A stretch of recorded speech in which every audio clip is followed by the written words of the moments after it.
right kind of white. I am Sir Francis Galton. In the mid-1800s, my cousin, Charles Darwin, published his book, The Origin of Species. The scientific world was abuzz with his theory, and Gregor Mendel's work with peas was rediscovered. I am a genius. I'm a renowned scientist leading multiple research centers and scientific societies. I want to know why and how human traits are passed from one generation to the next. I call this eugenics. I envision a utopia where the best families are encouraged to marry into and breed with other well-received families. It is our right, our responsibility, to fill our great nation with members exclusively of the Nordic race. I do not, of course, propose to neglect the sick, the feeble, or the unfortunate. I would do all for their comfort and happiness, but I would exact an equivalent for the charitable assistance they receive.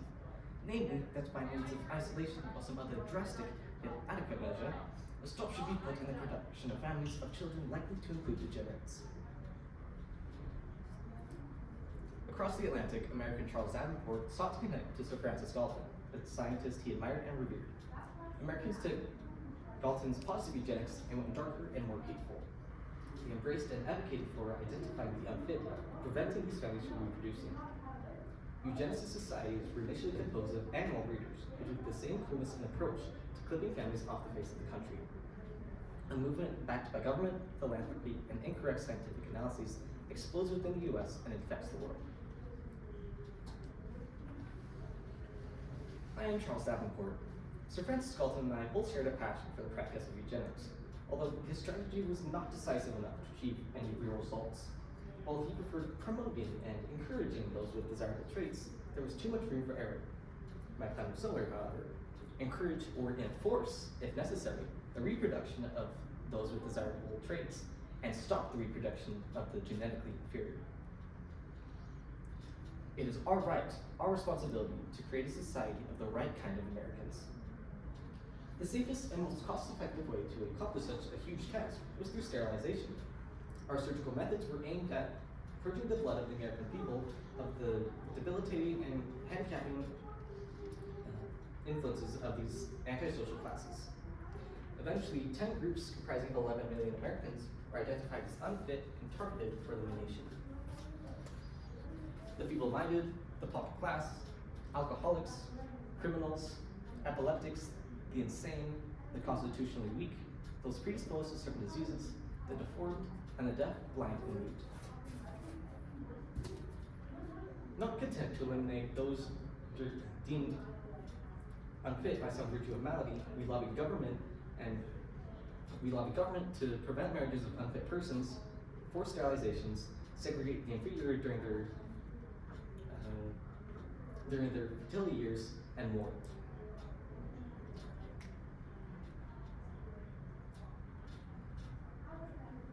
This is a time before HIPAA, before bodily autonomy, before the right to privacy, and before the right to marry. We accessed mental institutions, insurance company records, charity organization records. Everybody shared their records to help create our vast storehouse of knowledge. Americans, especially undesirable Americans, had no rights. Our massive compilations of family history records and the money spent lobbying powerful people were leading to deletions of American citizens. The future and the unborn of unfit had no rights. My right, my responsibility was to protect the rights of the right kind of white Americans. I'm quite proud of how many states have created laws to sterilize and segregate the inferior from us. However, there are still some who don't want to accept our advice and even actively denounce our practices. When a eugenically related bill was tried to pass in Pennsylvania, Governor Pennypacker denounced the very idea, saying, "It is plain that the safest and most effective way of preventing procreation would be to cut the heads off the inmates. And such authority is given by this bill to this staff of scientific experts. Scientists, like all other men whose experiences have been limited to one pursuit, sometimes need to be restrained. To permit such an operation would be to inflict cruelty upon a helpless class, which the government has undertaken to protect."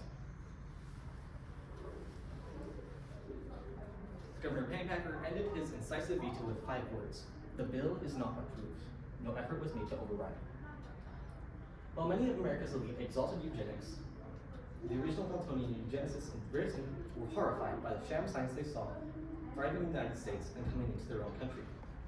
Using the harshest possible language, British scientist David Heron warned against certain recent American work which has been welcomed in this country as a first-class importance, but the reaching of which we hold to be fallacious and indeed actually dangerous to social welfare. This pronouncement didn't stop us. We already had too much power to be fought against or stopped. Our own research disproved the theory of eugenics in the 1920s, but that didn't stop us either. European countries like Belgium, England, France, Germany, Italy, Japan, Spain, and Norway embraced our laws and even copied some of them word for word since they were so effective. Prior to World War II, the Nazis practiced eugenics with our open approval, encouragement, and collaboration. As Joseph Desjarnette, superintendent of the Virginia Western State Hospital, complained in 1934, "Hitler is beating us at our own game." I directly corresponded with Hitler even before his campaign throughout Europe, and I admire what he had been trying to do. It wasn't until after the war ended that America started to denounce what he had done and start moving away from the practice of eugenics. During the Nuremberg trials, Russia leader General Otto Hoffmann was confused as to why Germany was being accused of committing war crimes when America had similar laws and policy in place to their own. They offered as evidence our own Supreme Court ruling from the decade before. He was ultimately sentenced to 25 years in prison. If you think about it, it's strange that this giant global eugenics movement suddenly went away after World War II, right? I mean, we had libraries, institutions, laboratories, archives, and so much more that it couldn't have just gone away overnight. That's because it didn't. While America denounced Hitler's eugenics movement, we still had our own. Every eugenics-related operation changed the name of their practices and names to be known as genetics, so there wouldn't be any association with Hitler. Think about it this way. American eugenics never went away. We were just smart about how we did it. There still is a right kind of right. Isn't it our responsibility to protect basic human rights? Had the American eugenics laws been left in place, basic rights such as the right to life, privacy, marriage and family, freedom from discrimination, and freedom from unfair detainment would have been completely ignored. I wouldn't even be here presenting this horrifying section of history to you.